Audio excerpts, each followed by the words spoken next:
तो इस वीडियो में मैं आपको बताने वाला हूँ BT202 के ऐसे 3 टॉपिक्स जिसको पढ़कर आप आराम से पास हो सकते हैं। ये कोड अब क्रैक हो चुका है। 23 जुलाई को जो हमारा M2 का एग्ज़ाम है जून 2025, तो ये हैं वो 3 टॉपिक्स मेरी तरफ से। जैसा कि आप ये पैटर्न ऑब्ज़र्व कर सकते हैं, ये सारे 14 मार्क्स क्वेश्चन हैं जो पिछले 6 पेपर में आए हैं। जून 2022 में 14 मार्क के 2 क्वेश्चन थे, फिर 2 क्वेश्चन थे, फिर 1 क्वेश्चन, फिर 2 क्वेश्चन, 2 क्वेश्चन, 1 क्वेश्चन।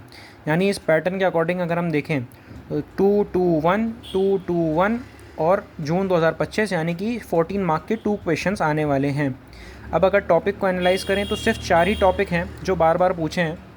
एक है Gauss divergence, Green's theorem, variation of parameter और फॉरबीनियस मेथड। इसको अगर हम इग्नोर करें तो ये सिर्फ एक बार पूछा है। तो अगर हम यहाँ देखें वेरिएशन ऑफ पैरामीटर, एक टॉपिक छोड़ के वेरिएशन ऑफ पैरामीटर, एक छोड़ के फिर यहाँ पे आएगा वेरिएशन ऑफ पैरामीटर।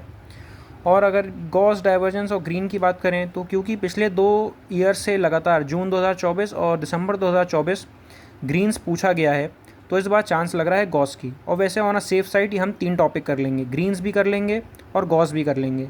तो अगर आप इस पर्टिकुलर एनालाइजेशन के हिसाब से अगर आप देखेंगे तो यही 3 टॉपिक्स के मैक्सिमम चांसेस हैं 14 मार्क क्वेश्चन में आने के।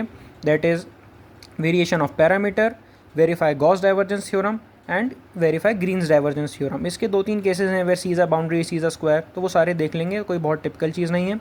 आराम से 28 मार्क्स स्कोर करके ईजिली पास हो सकते हैं with in 1 day. Thank you.